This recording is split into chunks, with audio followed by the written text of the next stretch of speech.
Doot doodly doot doot doot. What was that from again? I can't remember now.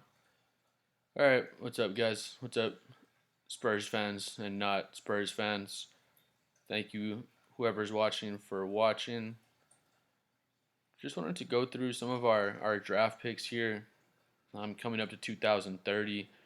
I had just counted. I think we have like 30, 31 draft picks, all first and second rounders,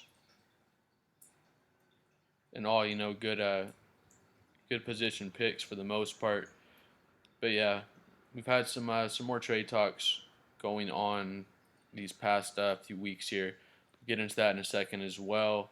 I've heard Jimmy Butler's name in trade talks around San Antonio. I've heard Jonas Valanciunas, which he would be a good backup big man. I would probably like us getting him, to be honest. I've heard um,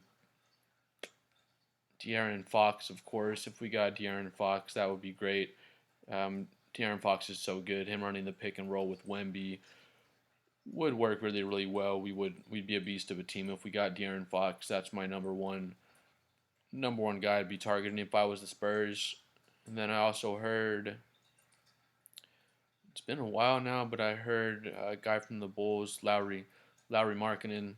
I've heard of him in some trade rumors. That was earlier in the season, but if we paired Lowry with Wemby, I mean that would be a close one. Lowry or De'Aaron Fox. I'd rather have De'Aaron Fox, but if we got Lowry, he shoots 40% from three, 7 foot dude. He can play defense as well. So that would be badass if we can get Marketing as well. Either or. But yeah, back to the draft picks. If we see here, so we have the Charlotte pick, protected 1 through 14. If you don't know what protected means there in the draft, that means it's going to be basically 15 or lower. If not, there's some type of stipulations with the trade or with the pick rather. I don't know exactly what it is. It may be something like, say it lands in 14, that 1 to 14 range, it turns into 2 second round picks for next year. I'm not saying that's exactly how this one works, but that's just an example. So we do have that one, which would be 15 or lower in the first round. And with how deep this draft is, I heard someone saying, the first 20 picks or so are all starter caliber players, or they all have starter potential. Um, the top 10, especially the top three: Cooper Flag, Ace Bailey, Dylan Harper. Those are all superstar caliber draft prospects. So if you can get one of those guys, you're set. But it's a very deep draft. Even going into the second round, there's a lot of guys, early in the second round that can be high impact players off the bench as well. But yeah, with that being said, we have the Charlotte pick. We have our own pick, first round. We have the first round unprotected from Atlanta. We'll get to that in a second. Then we have the first round protected 1 through 10 from Chicago. So our own pick and then the Atlanta unprotected, those could both be lottery picks. Just depend on how our season finishes and how Atlanta's season finishes as well. So far, if you haven't been paying attention, Atlanta's around our record. I haven't checked their exact. Here, let's see really quick. Disappeared for a second, guys. I'm still here. Let me see real quick. Atlanta Hawks record.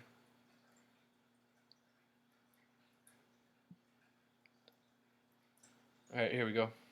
19 and 19. Then us right now, I know we're right around the same. I want to say we're a little bit better. But let me see. All right. Actually, exactly the same. Yeah, 19 and 19. So we have the exact same record as the Hawks. They were projected to be a lot worse this season. Honestly, they're outplaying what we were thinking and everyone was thinking. If they were closer to the bottom of the East, be more exciting.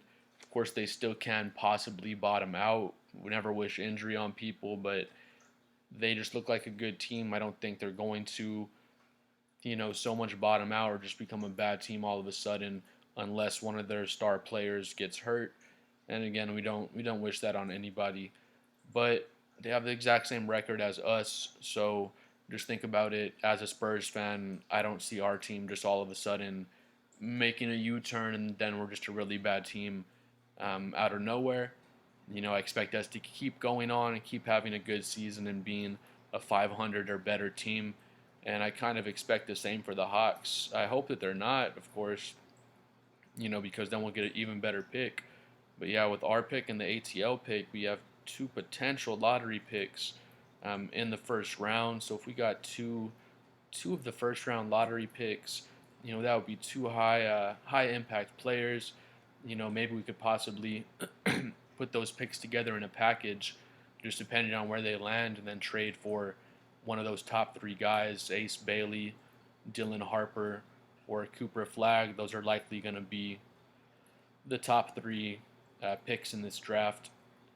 But people are debating, myself included, are debating whether we should possibly trade the ATL pick, trade the Chicago and the Charlotte pick as well, possibly. Um, the Chicago, or rather the Atlanta pick, is the most valuable because it's an unprotected draft pick. Again, that means it can be 1 through 14, and there's no like forget the word I'm looking for. Nothing holding that back. Like if you land 1 through 14, that's the pick you're gonna get. But with that being said, people are thinking if we should trade it or not trade it, hang on to it, and it's just so early. I'm not really sure yet. If we are able to get De'Aaron Fox, I definitely say go ahead and trade the pick. What we wouldn't want to happen though is say we trade the pick for, let's say, a guy like Jonas Valanciunas. We've been in conversations regarding trading for him as well. Say we just traded that pick straight up for Valanciunas, and we traded some other stuff as well. Like I said before, JV would help our team. He would definitely make us better right away, having him on the team as our backup center, most likely. He could even play alongside Wembenyama because Wemby plays more of a perimeter style game. But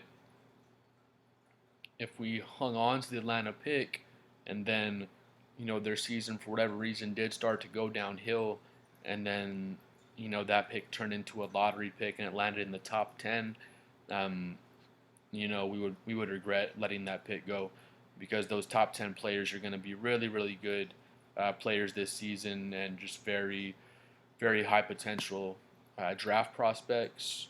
1 through 10 especially, but like I was saying, 1 through 25, it's all starter to high impact bench players um, in that 1 through 20 position. But continuing going into some of our other picks, second round Chicago unprotected. And again, we can still get some impact players in the second round as well. We have our own second rounder, New Orleans second rounder as well. And then 2026, we have the Atlanta swap rights. So if they're having a worse season than we are, we can swap picks with them basically. So that'll be interesting to see how Atlanta's looking for next season, to see what we want to do with that. Then we have our own first rounder in 2026. We have an unprotected second rounder from the Pelicans or Portland. Second rounder from the Pacers or Miami.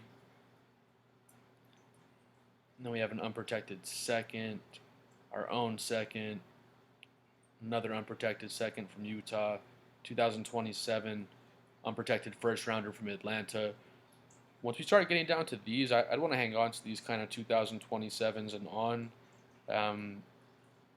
Because starting 2027, Wemby will probably already be going not into his prime, but his kind of young prime. He'll be really developed, and we'll be competing.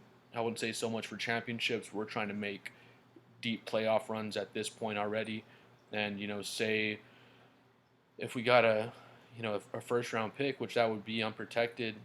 Say Atlanta has a really bad season before that, and then we get a top 10 pick to add into what will already be a really good team by then. We'll already have a lot of players hopefully put around Wemby. Will be a cohesive unit by then, and Wemby will be even better than he already is.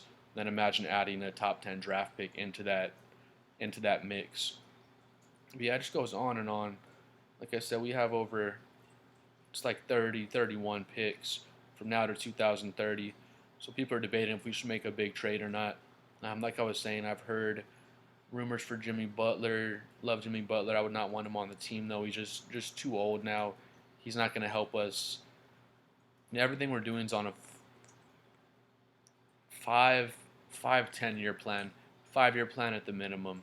Um, but like say we bring on someone, I say you have to be like 30, 30 or younger, almost 32 or younger, if you're a very good star player that was in the lower 30s. But yeah, Jimmy just too old now. He's like 37 or so, I believe. Um, Jonas Valanciunas would be interesting. I wouldn't want to give up too much to get him. Of course, De'Aaron Fox is the number one guy we want is De'Aaron Fox. If we can get him, that would change our entire team. We would be, in my opinion, immediately like a number 3 through 6. Like we'd be right in that seat of teams, right in the middle of the pack there if we're able to get De'Aaron Fox. Um, and another guy, Lauri Markkanen as well. If we couldn't get De'Aaron Fox and we got Lauri Markkanen, I think the addition of him would also make us maybe not as good as De'Aaron Fox. I think De'Aaron would make us better, but adding Lauri would be probably a 4, 5, 6 seed playoff team. With De'Aaron, I think we could really compete for the number 3, number 2 seed, or not the number 2 seed. No, it's going to be OKC. It's going to be number 1. Um, Denver's probably going to be up there.